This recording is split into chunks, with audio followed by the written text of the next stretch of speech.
Tere taas, head videokohtuniku vaatajad. Meie teine pikk saade on teie ees. Loodetavasti saame seekord natuke kiiremini ühele poole kui eelmisel korral, sellepärast kellele need pikad VAR-kontrollid ikka meeldivad. Taas on natukene olnud ka jalgpall ja selles mõttes saatus meile armuline, et meil on olukordi, mis on omavahel võrreldavad ja seda me tegelikult selle saatega ennekõike saavutada tahamegi.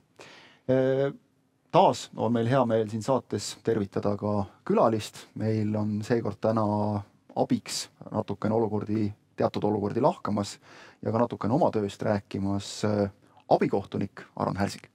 Tervist. Ja Hannes Kaasik, Jalgpalliliidu kohtunike juht. Rõõm jälle sinuga taua taga koos istuda. Rõõm tõepoolest. Aga Hannes, ma lähengi kohe sinu juurde alustuseks, enne kui me Aron sinuga natukene pikemalt räägime. Meil on esimene ring mängitud. Tegelikult nüüd, kui me salvestame, siis meil on juba suisa kolmandik hooaega selja taga, aga nii me selle 4 ringiks tavaliselt jaotame, et saaks ka jälle natuke võib-olla asju võrrelda, saaks statistikat teha, saaks võrrelda eelmise hooajaga. Sul on pisut numbreid ja natukene ka juttu, mis on nende numbrite taga, et kuidas meil see esimene ring on läinud. Just, kui me võrdleme üldist siis eelmist aastat ja selle aasta esimest ringi, siis selgelt esimene ring on olnud sportlikum. Meil on mitukümmend kollast kaarti hoolimatute vigade eest vähem, kuigi ütleme, olukordi, mida on hinnatud, analüüsitud, on enamjaolt samaväärne, 300+. Meil on mängud läinud kiiremaks, meil on kasvanud lubavate rünnakute eest antud kollaseid kaarte, mis teeb, et mäng on atraktiivne. Loomulikult ühe koha pealt on siis need, et esimeses voorus kõigil on kollaste kaartide nivoo on nullis, et võetakse julgemini võib-olla mängija maha versus see, et lasta ohtlik rünnak tulla ja sealt see kaartide kasv on, aga samas kui võrdled, eks ole, eelmise aastaga siis oli ju sama seis. Siis on ju iga aasta on sama, aga seekord jah, sellel aastal on neid kaarte oluliselt rohkem olnud, et võib-olla isegi kolmandiku võrra. Kui rääkida veel positiivse poole pealt, siis mitte päris pool, aga peaaegu et poole vähem olukordi rahulolematuse eest ja samamoodi on olnud simuleerimisi teise kollase kaardi vääriliseid, aga neid olulisi või neid otsuseid ja neid olukordi on vähem ja nii-öelda sportlikkus on suuremas fookuses olnud, et seda on tõesti hea tõdeda esimese ringi põhjal. Vaatame, kuidas edasi läheb. Mul on varasematest aastatest meeles, et teinekord need ringide vahelised kõikumised võivad ka olla päris suured. Et nagu sa ütlesid, see täpselt mingid dünaamika, mingid asjad muutuvad, eks ole, et minnakse murule, seal mängu olemus natuke muutub, nagu sa ütlesid, mõnel mehel on kaardid juba all, siis tegutseb ettevaatlikumalt ja nii edasi. Ja see lainetus on läbi aastate tegelikult väga hästi näha ja see lainetus on tegelikult näha ka suurtes otsustes, kui me räägime VAR-statistikast esimese ringi kohta, siis olgu läheme 2 aastat tagasi, 2023, kui alustasime, esimene ring üsna väike, meil oli võib-olla tiba üle 10 olukorra üldse, mis puudutas VAR temaatikat, aga eelmise aasta esimene ring võiks öelda, et oli äkki natukene ulmeline, kus meil oli 30 olukorda, nendest 20 olukorda karistusalasse, kus siis VAR teema sees on, aga sellel aastal kokku on siis üle 20, 24 olukorda, mis on natukene väiksem, aga võib öelda, et selline nii-öelda loomulik ja võib-olla selline nagu loksunud paika, et selline ta, kui me eeldame ja uue alguses eeldasime, et see VAR sekkumiste ja nõutud sekkumiste ja kõik see temaatika võib sinna 85 juurde tulla, siis selles rütmis me praegu liigume, et loomulikult tahaks ju, et oleks null, aga null ei ole reaalne. See on jalgpall, eks ole. Kohtunike hindamise mõttes õigete otsuste eksimuste osas, kuidas sa rahule jääd selle esimese ringiga? No ta on sarnane eelmise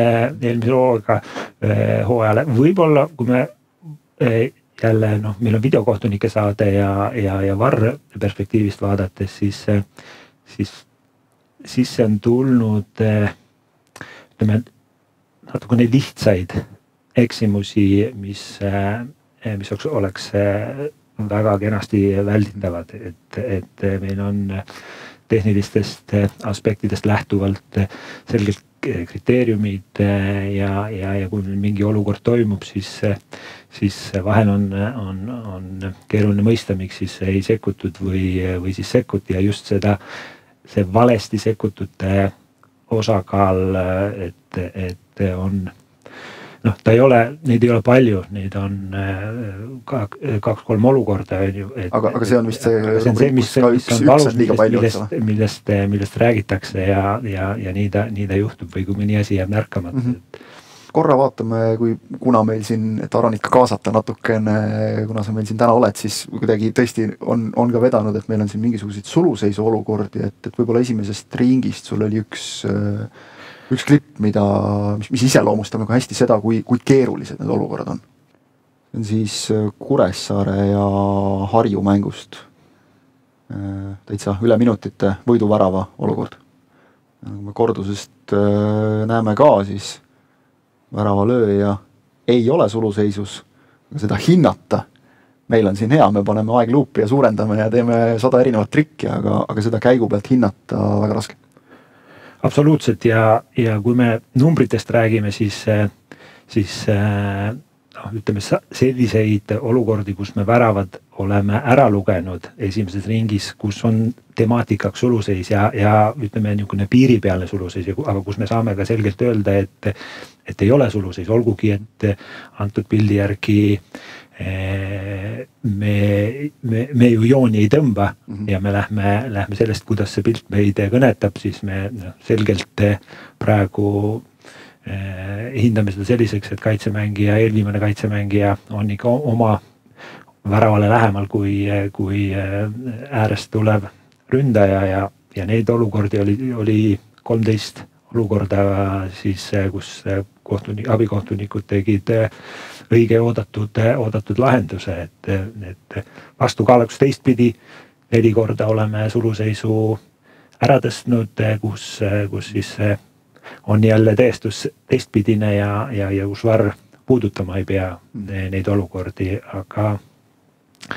aga kui me seda suluseisu teemat räägime, siis kindlasti on ju jäänud olukordi ka, kus VAR-il on jäänud märkamata, tuletame meelde Paide Tammeka olukord. No see oli ka hästi keeruline olukord, kus Henrik Ojamaa sekkus otsajoone tagant uuesti mängu, eks ole. Aga me ei anna hinnaalandust, et võtku palju aega kulub, aga olukorrad tuleb kõik detailseni ära kontrollida ja seal jäi kahetsusväärselt siis ründaja sisenemine otsajoonet märkamata ja edu saamine märkamata.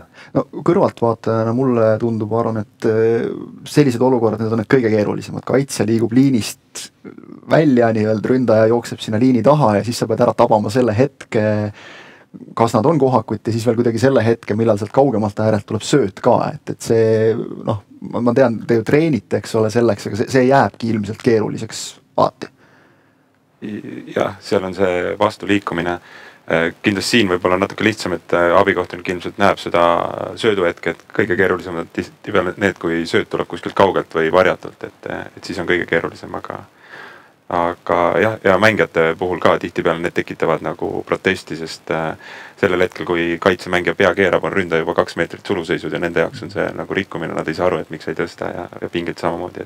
Aga nagu näeme, siis siinkohal abikohtunik on õigel positsioonil ja fokusseerinud ja tegelikult teeb õige otsuse. Hannes mainis seda just, et meie ju jooni ei tõmba, meil on see, nimetame seda siis VAR light või kuidas iganes, et seda tüüpi VAR ja me oleme näinud siin Euroopa tippliigadest, et teinekord see käsitsi joonte joonistamine tundub, et võiks pigem olemata olla, et tekitab ainult segadust juurde. Palju on nagu sellest räägitud just abikohtuniku perspektiivist, et abikohtunikud on pidanud ümber harjuma, varem oli see, et sa nägid rikkumist, tõstsid lippu, nüüd lastakse see olukord lõpuni mängida, et ära tõsta igaks juhuks, kui raske seda, sa oled olnud, kui ma ei eksi, eks ole, 2008 olid sa kõrgliigas esimest korda ja sa oled ju FIFA kohtunik olnud nüüd juba peaaegu 10 aastat. Et kui raske on nagu seda sellist teatud määral automaatsuseni treenitud asja ja organismist nüüd olnud välja saada viimastel aastatel?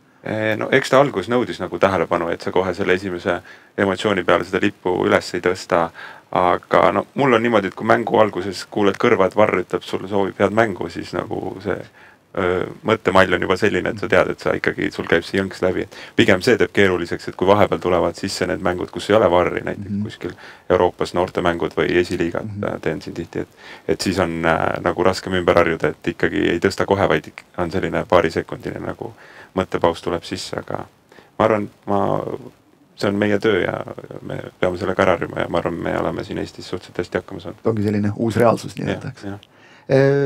Üleüldse nüüd arvestades, et sa oled kõrgliigas üle 300 mängu juba teinud selle aja jooksul, mis sa oled kohtunik olnud Eesti tipptasemel ja ka juba Euroopas, et kui palju see nagu sinu töö on, mäng, me teame, on muutunud, Hannes ütles, et isegi premium-liigas vaatad, et läheb kiiremaks võrreldes eelmise aastaga, et kui palju see mäng on muutunud, kui palju see sulle seab rohkem nõudmisi? No, jalgpall on kindlasti muutunud, et ma arvan, viimastest muudatustest on kõige rohkem ilmselt meelde jäänud see, et on 5 vahetust ja saab sealt 5 kastist saavad lahti mängida, et see on palju selliseks nagu intensiivsemaks mängu teinud ja mängud on kõrgem tempoga kuni lõpuni. Kohtuniku rollist võib-olla rääkides, minu jaoks kõige suurem muudatus oli ikkagi see peakomplektide tulek, et kuskil seal 2010 paiku, et enne oli ikkagi abikohtuniku roll see, et sa tõstad lippu, kui on pall audis või on suluseis, siis nüüd ikkagi abikohtunike roll, eriti tipptasemel, kui me näeme, et suluseisuga tegelevad juba need nii-öelda robotid või see poolautomaatne suluseisutehnoloogia, see abikohtuniku roll on ikkagi olla see kohtuniku esimene kriitik ja abiline, kes aitab tal seda mängu läbi viia ja toetab teda nagu mängu juhtimises. Et kui ma mõtlen näiteks korvpalli peale, kus mingil hetkel 2 väljakukohtunikust sai juba 3, et tegelikult jalgpallis sellest on ju ka räägitud, et peaks äkki 1 kohtuniku väljakule juurde panema, aga sinu jutu järgi ma kuulan, et teid on ju joonel 2, pluss veel 4 kohtunik saab aidata ka abiks natukene, et tegelikult see veidi seda kompenseeribki. Jah, kindlasti. Minule endale praegult meeldib see, et ikkagi 1 kohtunik on, kellele see lõppsõna jääb ja pigem tal on nagu tiim siis abikohtunike, 4. kohtuniku ja videokohtunike näol, kes teda siis toetavad selles. Miks sa üldse valisid abikohtuniku tee, et miks sa ei ole väljakukohtunik, miks sa ei ole selles suunas läinud, millal see su enda jaoks selgeks sai, et see on see, mida sa tahad teha ja nagu ma küsisin, miks? Jah, et nagu mina alustasin juba siin päris tipptasemel, ehk siis Eesti meistriliigas 2008, ma tegelikult olin päris noor, et ma olin 19-aastane, et ma arvan, ma isiksusena ei olnud veel täitsa välja kujunenud, aga et võib-olla kui ma täna alustaks, et mul on lapsed ja tööl on selline juhtiv roll, et võib-olla ma teeks teise valiku, aga ma olen rahul selle valikuga ja mulle nagu meeldib see, ma arvan, see tuleb mulle hästi välja ja ma arvan, oma tüübilt ma sobin hästi selliseks meeskonnamängijaks ja abikohtunik. Ma vaatasin, mingil määral see sõltub ka sellest, kui kogenud kohtunikud on brigaadis, et ilmselgelt esimese abikohtuniku ja teise abikohtuniku töö on selles mõttes erinev, et ühel pool sul võib seal publik olla selja taga, aga sul ei ole neid, oleme ausad, ikkagi tihtipeale ka nagu 2 pinki, kes sind ka nagu töötlevad. Ja küll 4. kohtunik võtab osa löögist enda peale, aga vähemalt kui ma nagu vaatasin neid viimaseid protokollis viimaste aastate jooksul, sina oled pigem esimene abikohtunik. Kuidas te kuidas neid rolle jagatakse? Ilmselt ma eeldan, et abikohtunikud saavad ka ise nagu natuke sõna sekka öelda, kus nad tahaksid olla ja miks sulle see esimene nagu istub? Pigem tegelikult me ei istu? Mitte ei istu, vaid minu teada me ei saa nagu seda valida, tegelikult nagu määratakse seda kohtunik. Võib-olla siis küsimus Hannes sulle, mille järgi määratakse nii? Ütleme, Aaroni puhul on tihti see, et ta teeb palju mänge Joonas Janovitsiga, kellega tal on väga hea klapp ja ta käib väga palju välismängudel, käivad koos ja nii-öelda ihuassistendiks me nimetame ja üldiselt ihuassistendid on esimesed abikohtunikud, mis tähendab seda, et ta on lähemal pinkidele, ta tunnetab seda paremini. Ta on niimoodi kujunenud, meie jaoks lõppkokkuvõttes Eesti meistrivõistlustel ei ole suurt vahet, kas sa oled esimene abikohtunik, teine abikohtunik, et mõlemal on oma kindel fookus. Muidugi, kes on rohkem kogenud, siis on sõltuvalt väljakust, kus on kriitilisem, ütleme, keerulisem tiimid või keerulisem publik või nii edasi, et noh, need pisut mängivad rolli, aga lõppkokkuvõttes mõlemal on oma töö ja pead hakkama saama mõlemal pooleks. Absoluutselt, ega sulle vahet ei ole. Sulle nagu see, kui noh, me teame, on võistkondi, kus sul tegelikult 90 minutit selja taga mingi laat käib. Ka on see nagu sama asi, et siin tuleb ilmselt peakomplekt natuke kasuks, et saad ennast mingis mõttes välja lülitada, sa fokusseerid ennast kohtunike suhtlusele. No, ma olen nii pikalt teinud seda, et ma ei võta seda nii palju hinge, et ongi esimese abikohtunikuna on ilmselt see psühholoogiliselt nagu mõjutamist rohkem, et teise abikohtunikuna sul võib-olla on raskem seal mängu jälgida, sest sul ei ole neljandat kohtuniku kõrval, et pea peab käima nagu kullil seal, et kõike näha. Aga jah, ma arvan, mul on nii pikk see kogemus ja staaž, et ma enam ei võta hinge seda ja saan tegelikult mängule keskenduda, isegi kui need treenerid seal midagi räägivad. Elu õpetab. See käib nagu selle mängu ja show juurde, et ma olen harjunud sellega. Kuidas su jaoks mänguks ettevalmistus käib? Ja ütleme, kas me teame, et noh, peakohtunikud räägivad vahel sellest, eks ole, et nad ikkagi enne mängu nii-öelda teevad mingi taustatöö, sa tead, et on mingit tüüpi mängija, kes üritab näiteks kergesti kukkuda kuskil ja nii edasi, et kas abikohtunikuna saad ka mingit sellist eeltööd mänguks teha? Jaa, meil on see rehpalli tarkvara, seal ma ikkagi, kui mäng on tulemas, vaatate nende osalevate meeskondade viimased mängud üle, probleemsemad mängijad, võib-olla kui seal mingid otsused on valesti läinud, et mis see põhjus on olnud või kes seal need murelapsed on, siis noh, kindlasti kohtunik teeb eeltööd, ta ei pea mõtlema, kes tal piiri peal on, aga mina ikkagi üritan mõtelda selle peale, et millise kohtunikuga ma mängul lähen, et mis on tema tugevused, nõrkused, kuidas ma saan teda nagu toetada, et nagu talle väärtust juurde anda. Kindlasti füüsiline ettevalmistus, et mängupäevaks peavad jalad värsked olema, sätin oma treeningplaani niimoodi, et mängupäeval on nagu tippvorm. Ja noh, kohtunik teeb enne mängu 2 tundi meiega koosoleku ka, et ta annab seal edasi, mis ta soovib meist ja siis see aeg, mis sealt mänguni jääb, siis nii-öelda sünteesid seda infot ja üritad nagu enda mängu selle järgi nagu paika panna. No pluss nagu oli jutuks, et tihtipeale ikkagi samad kohtunikud töötavad ju koos. Jah, Eestis mina väga palju siis Joonasega koos, et võib-olla kui seda eurohooaega ei ole või euromäng ei ole tulemas, et siis ka teiste kohtunikega. Sa mainisid ka seda, et sul on ju igapäevatöö ka, et kas ideaalis sa eelistaksid keskenduda ainult kohtuniku tööle või sulle just sobib see, et sul on natuke seda, natuke teist? No, ideaalis võiks nii olla, et mingi teine töö on, aga mitte nii suure koormusega. Tegelikult on nagu vahepeal hea, et kui mõtted aitab mujale viia üks ühest ja teine teisest, et sul on koht, kuhu nii-öelda põgeneda. Aga kindlasti jah, keeruline on väga tipptasemel nagu kohtunik olla täiskohaga tööl ja inimestel on siin pered ja muud hobid ka, aga üldiselt ma olen nagu rahul nende valikutega, mis ma olen teinud ja õnnelik, et ma saan nagu siin olla ja teha neid asju. On sul seal, ma mõtlen just FIFA tasemel, Euroopa tasemel mingi suur unistus ka? Eestis sa oled ju enam-vähem vist kõik ära teinud, mis teha annab. No jah, meistriliiga, esimene nagu soov oli meistriliigas saada, selle ma tegin ära, siis ma soovisin karikafinaali teha, selle ma olen teinud ära, et mina sooviks kindlasti meistrite liigas alagrupi turniiril olla piiri peal, aga see kindlasti ei sõltu ainult minust, et see sõltub nagu ka kohtunikust, aga ükski Eesti kohtunik ei ole nagu seda teinud, et see oleks nagu väga, väga äge, kui selline asi täituks. Loodame, aega sul on veel, et sa jõuad. Läheme suluseisu olukordade juurde, sellepärast, et neid meil on just sobivalt ja sellised suluseisu olukorrad, kus värava löömise puhul tuleb vaadata, ega keegi ei ole väravavahi vaate välja seganud. Just, enne kui me nende klippidesse lähme, siis seal on väga paljudes siis olukordades on märksõnaks on koostöö ja Aaroni siis võib-olla mõtte jätkuks, et edu võti brigaadis on alati koostöö. Ei ole see, et mina tulen mängul abikohtunikuna, mina vaatan ainult suluseisu, sina tegele oma asjadega. Et järjest jalgpall on muutumas selliseks, et abikohtuniku otsused on väga palju toetatud tehnoloogiaga üle vaadatud, mis tähendab seda, et tema roll ajas on tiba muutunud ja tal järjest rohkem nii-öelda usaldatakse enda vastutusalas ka kohtuniku otsuseid ja loomulikult seal on see mängu mõistmine vajalik ja et olla edukas, peavad kõik olema tasemel. Aga nüüd siis suluseisu olukorda juurde.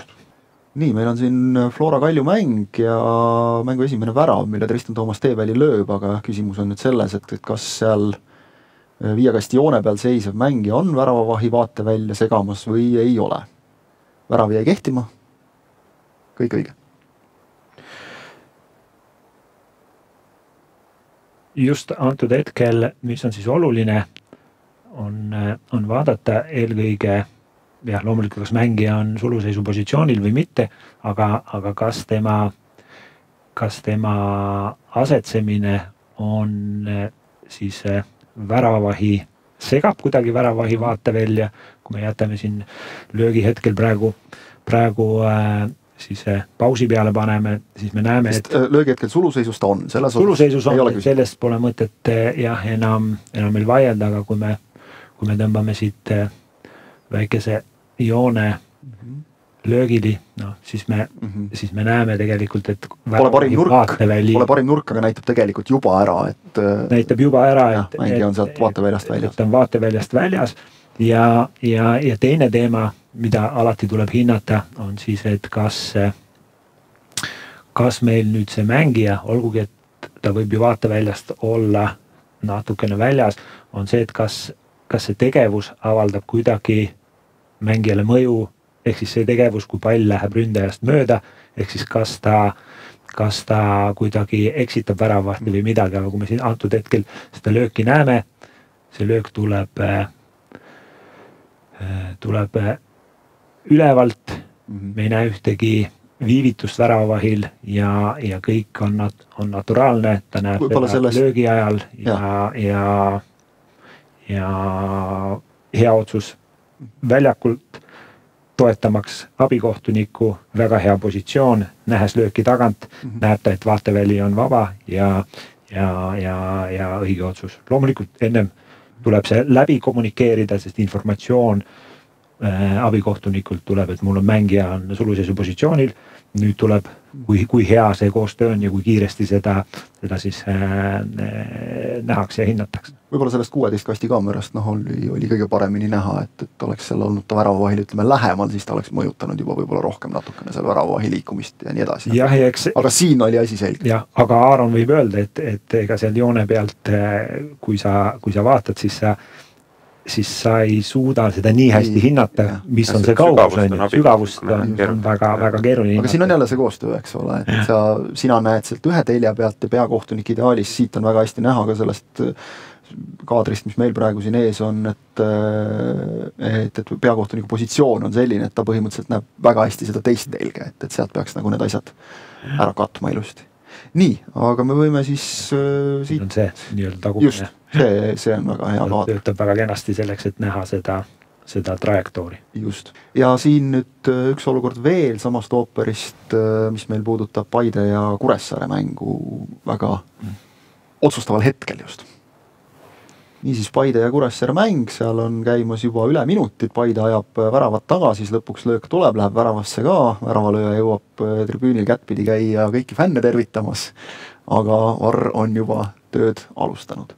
Ja tegelikult see on nüüd selline olukord, mis tagantjärgi tundub hästi lihtne, me vaatame siit ilmselgelt, ründaja on ju suluseisus ja tekib küsimus, mida siin oli nii kaua vaadata, aga me jõuame ilmselt jälle täpselt selleni, et see mõjutamine. Kas ta mõjutab väravavahi tegutsemist või mitte? Võrdluses nüüd selle esimese klipiga, kus me nägime, kus ründaja suluseisu positsioonil oli siis selgelt vaateväljast väljas ja me ei näinud väravahi reaktsioonis mingisugust siis häirist, kõhklumist, mõjutust, siis antud hetkel me näeme, et väravat isegi nüüd on võib-olla järgmine kordus siin oli lihtsalt löögi hetkel, kui me nüüd vaatame, näeme väikest kõhklust ja isegi siit on näha, ta nagu vaataks nagu üle poole, teisele poole, pluss veel see pall tuleb väga lähedalt, ta ei suuda veel kuhugi poole liikuda, otsustada oma nii-öelda ajastust palli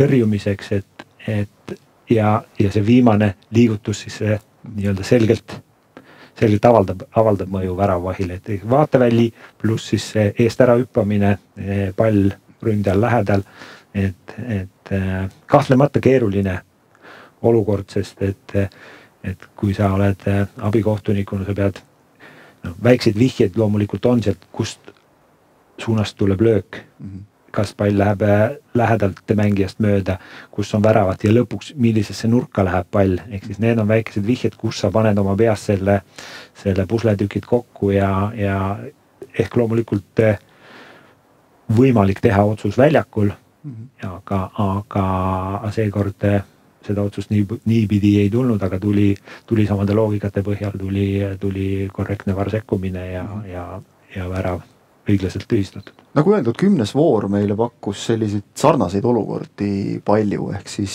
kohtunikud said käia ekraanide juures ja seekord teemaks olid, võtame nad ühise nimetajana kokku, jalavead. Just.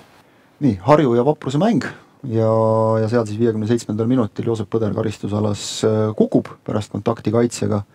Kohtunik määrab alguses penalti, aga siis käib ekraani juures ja korduste vaatamise järel selle ikkagi tühistab. Mis seal olukorrad keeruliseks teeb? Et esmapilgul tundub tõesti, et jalg käib ja ründaja jookseb jala otsa ja penalt on selge. Täiesti nõus sinuga, sellepärast, et esmahinnang, võib-olla esmamulje sellele olukorrale on tõesti penalti, aga oluline on siis fokusseerida detailidele ja eriti karistusalas kaitsetegevusele, sest et oluline on näha, kas võitlus on aus külg küljele ja kas kaitsja teeb mingit üritust siis palli suunas, mis võiks jalavea meile siis põhjustada, aga antud hetkel väga korrektne VAR sekkumine, kuna meil ei ole kaitse poolt mingisugust astumist siis ründaja teekonnale, meil ei ole ühtegi hetke, kus veavääriliselt liiguks jalg välja, meil on külg-külje võitlus ja nüüd, kui ründaja on juba natukene tasakaalust väljas, see on ju järgmine jätkuolukord, kus nüüd võib mingisugune kontakt isegi jala pihta minna, aga see ei ole enam osa sellest rikkumisest. Iga kontakt ei ole ikkagi ka penalt, eks ole. Et võrdluseks on meil väga, väga hea tuua olukord, kus meil oli Vaprus mängis Transiga oli nüüd üks mäng, mõtled sa seda? Ei, Kaleviga, kus oli selge jala väljaaste palli suunal, kus palli ta ei mänginud, aga kus pärast vaieldi, eks ole, et see oli õlg-õla vastu olukord, aga tegelikult vaadates kordusi sa näed, et jalg käib, pallini ei ulatu, tabab vastast. Ehk siis antud hetkel on väga korrektne ja võib-olla hea stiilinäide, mis on nii-öelda kehamäng, et loomulikult ka kehamängus on risk, kui sa jääd hiljaks ja lähed mängijale selga, on jälle teistpidi rikkumine, antud hetkel ei ole ühtegi elementi, mis oleks rikkumine ja videokohtunik korrektne sekkumine ja kui kohtunik seda ise nägi, siis loomulikult siin VAR aitas penalti tühistada, meil on näide ka sellest, kus VAR aitas penalti määrata.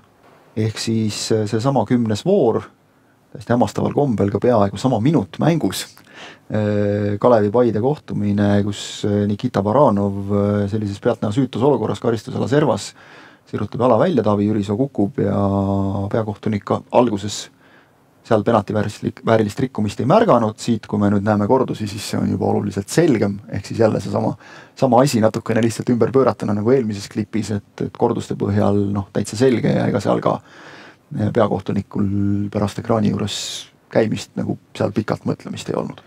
Ja kindlasti pikka mõtlemist ei olnud küll, aga mis võis otsuse teha väljakul natukene keerulisemaks on see, et kas see pall läheb nüüd lootusetult välja või on mingisugune šanss sellele ründajal selle pallini jõuda, ehk siis see ka natukene määrab, aga no, seda me teame, et kui pall oleks siin juba kontakti hetkel audis, siis no siis me ei saa üldse enam Just. seda penaltit toetada, sest et siis on pall juba mängust väljas. Aga siin ta on ilmselgelt mängus, aga jah, on küsimus, et kas oleks mingi variant ründajal jõuda. Suure tõenäosusega oleks, arvestades seda kiirust, aga või vähemasti, isegi kui sul on kahtlus, kas ta jõuab või ei jõua, siis on see nii selge rikkumise puhul on loomulikult otsus peab olema penalti ja tegemisel ei ole ka kuskilt kastist välja liikumisega, vaid isegi kui ta ründaja jõuab selle pallini, siis on see oht on väravale piisavalt suur olemas, et seda rünnakut sealt jätkata või midagi sealt luua, aga ohust väravale me jõuame natuke hiljem rääkida, neid olukordi oli ka, aga vaatame veel ühte olukorda jällegi, kus VAR suunas kohtunik ekraani juurde, sealt naastes penalti tuli. See siis Flora ja Kalju kohtumine üle minutit ja karistusalas saavad kokku Kalju poolt Aleksandr Musoliitin, Flora poolt Maksim Kalimullin. Mäng läks edasi, oleme ausad, näha ka esimesel hetkel, et keeruline olukord, samas jällegi, kui me näeme kordust, siis ega siin väga vaielda ei ole. Kaitse lööb vastu ründaja jalga. See on selline ebatavaline olukord, et mõlemad liiguvad tegelikult väravast eemal, pall liigub ka kuskile, jumal teab kuhu, aga viga on viga. Jah, ja eriti see 16 kaamera pilt, et tervet olukorda polegi vaja üle vaadata ja siin on kes mängib esimesena palli, kes keda lööb. See on see põhiline argument ja põhiline kaalutlus, millest me läheneme. Ja kaitsemängija selgelt hilines, lõi vastu ründajat ja siin ka, kas on mõju või ei ole. Me eelmisest aastatest või eelmisest hooajast mäletame momenti, kus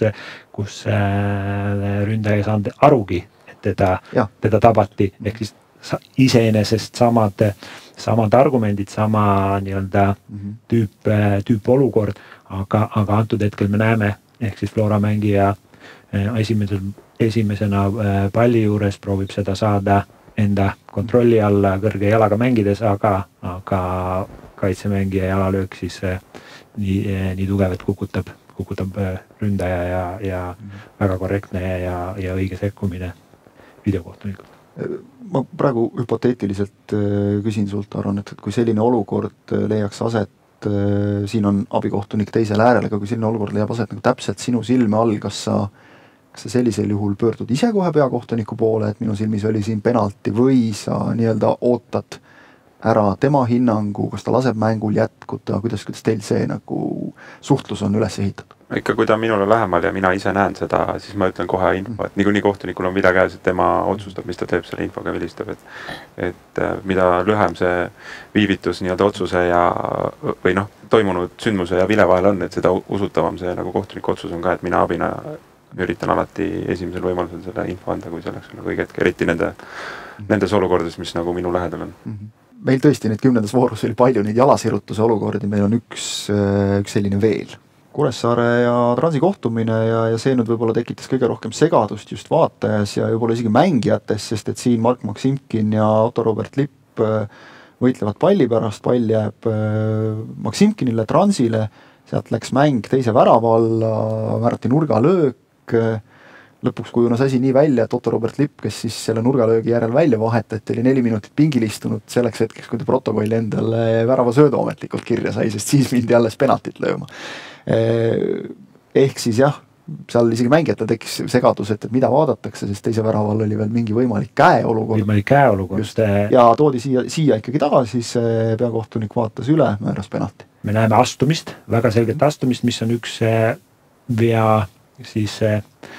võimaliku vea aluseid, aga lähemal vaatlusel, kui me hindame viisi, kuidas ründaja kukub, kas me näeme selles kontaktis mõjujalale, siis sõltumata, et meil ei ole väga palju häid kaameranurki ja ka väravatagune kaamera jätab olukorra siis võrgu ja posti tõttu natukene varjatuks, siis piisab ka sellest kaamera nurgast, et aru saada, et tegelikkuses ei ole tegemist rikkumisega, vaid simuleerimisega, et mul on hea meel, et sa seda ütled, sellepärast et ka mulle selles olukorras tundus, et kas ma vaatan midagi valesti, sest huvitav on neid jälgida, sest tihtipeale nagu tavavaataja pilk ja kohtuniku see loogika, nad ei lähe kokku, et me ei oska vaadata mingit õiget nurka, aga siin tekkis ka minul küsimus, et kui ta paneb jala maha ja ründaja on juba kukkumas, et kas see tõesti on siis penalti või mitte? Ütleme, penalti ei olnud kaugel.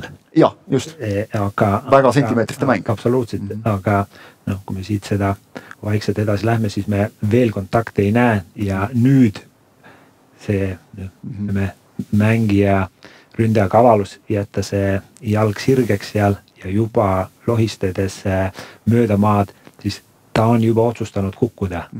Ja nüüd on võib-olla õhkõrn putsaga, arva putsaga üle teise putsa mingi kontakt, aga see ei ole enam vastase kukutamine, kuna ta on juba otsustanud minna nii-öelda pikali. Ja ütleme, kui vaadata seda laivis, siis väike vihje, kui nüüd keskenduda ainult sellele ründajale, siis hops, ja mängime edasi. See torkas silma, ega seal keegi ei küsinud tegelikult, eks ole. Sellest ilmselt ka see hilisem segadus, et kuna keegi ei taibanud penaltit küsidagi. Väikesed vihjeid aga ega pinge olukorras, nii selge astumine, me ei õhtul loomulikult hiljem üle vaadates 4-5 korda siis var loomulikult saab ka ise aru, aga sul on see ajaline sa näed midagi, kui sa oled midagi vaatamas, minnes tunnelisse, see võimendub, ehk siis mõistetavad, aga ei saa toetada. Sul oli üks olukord veel 10. voorust, mis puudutab käega mängu. Ehk siis hüppame tagasi selle Flora Kalju mängu juurde, 16. minut ja käega mäng ja penalti Nõmme Kaljule. Et see tekitas ka natukene küsimusi, et mis asendis see käsi siis täpselt nüüd peab olema ja millal ta on käepuude penalti vääriline.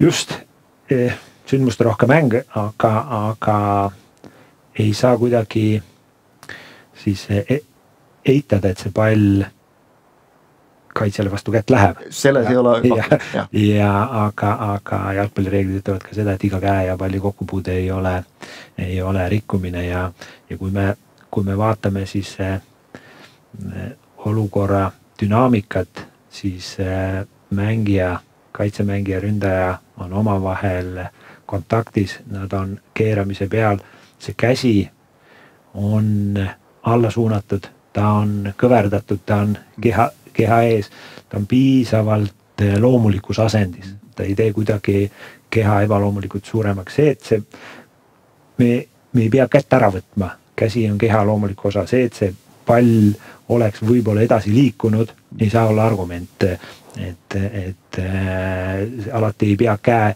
taga ilmtingimata olema keha, sest et käed on üldiselt keha kõrval ja antud hetkel ka. Ehk siis meie ütleme, kui väljakul kohtunik andnuks penalti, me ei ootaks VAR sekkumist.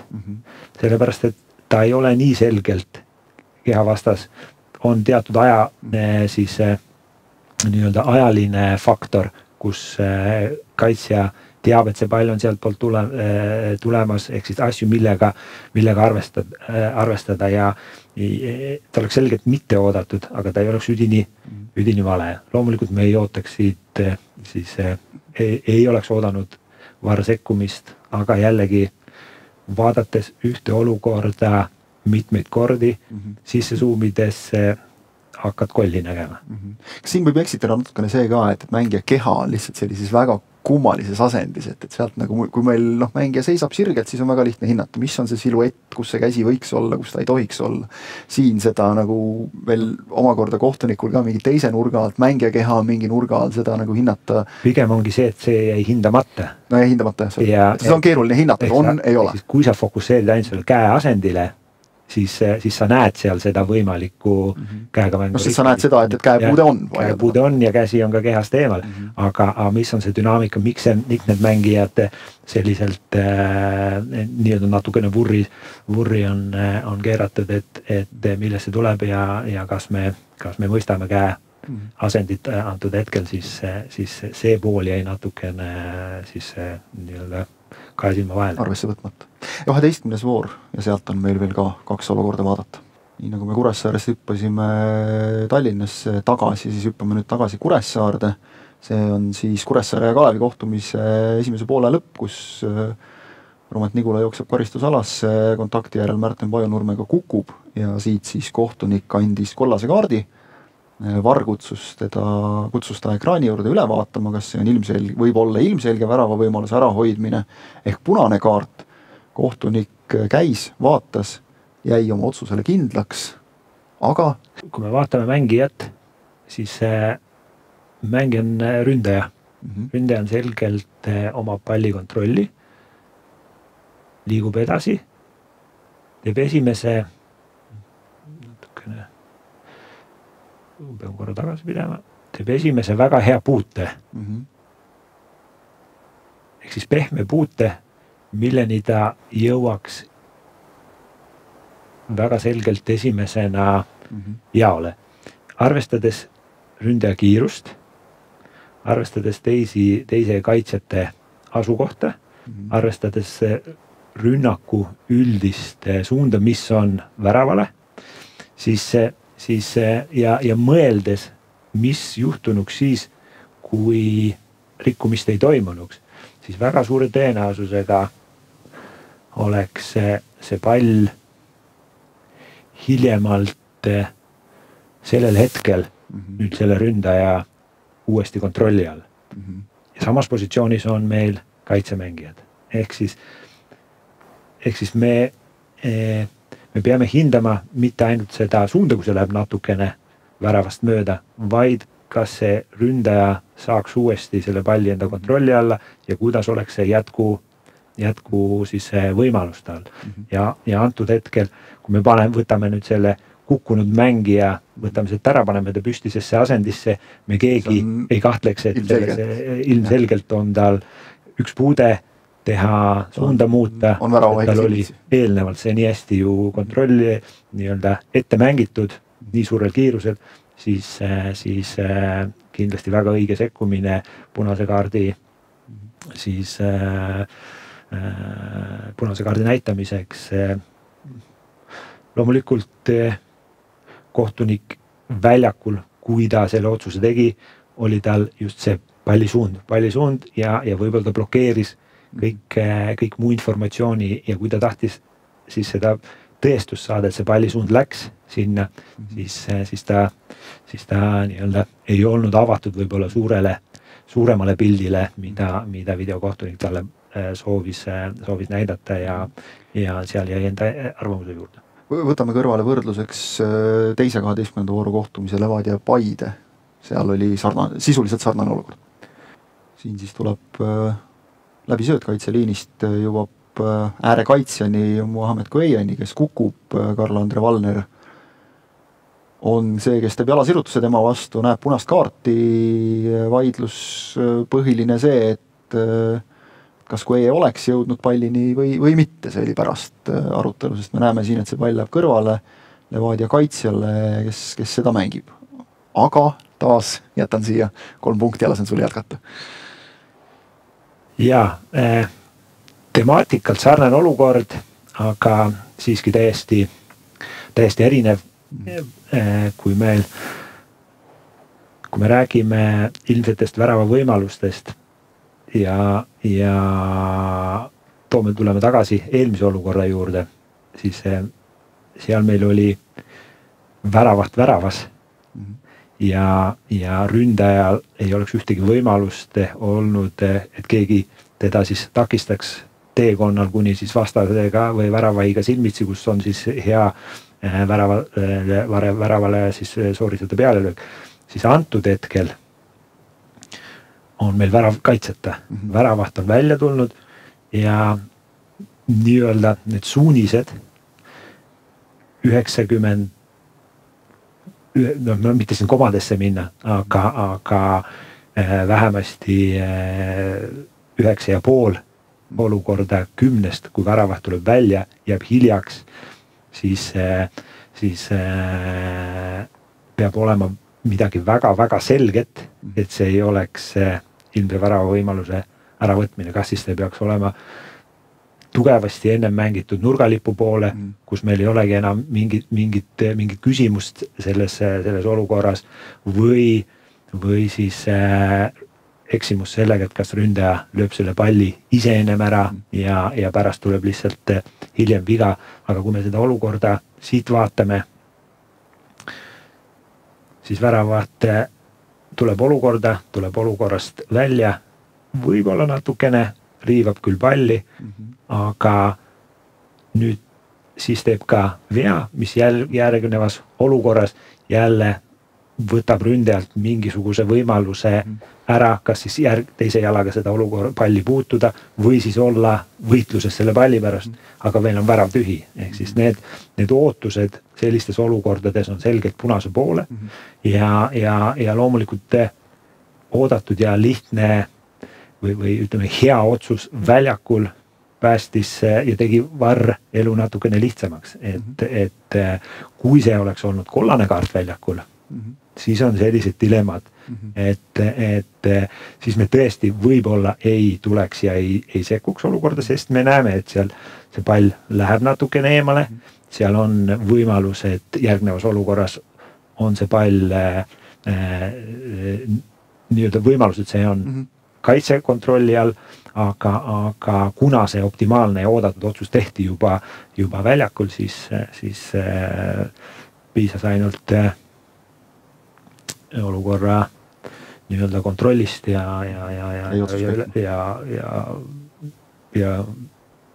otsus siis ära kinnitada. Selge. Sellised olukorrad saime seekord luubi alla võtta. Aitäh sulle, Aron, abikohtuniku maailma ka väike pilk heidetud. Aitäh sulle, Hannes, sinuga me kohtume juba kaudselt nii-öelda kaamera ees järgmises lühisaates ja kindlasti ka siis järgmises pikemas saates.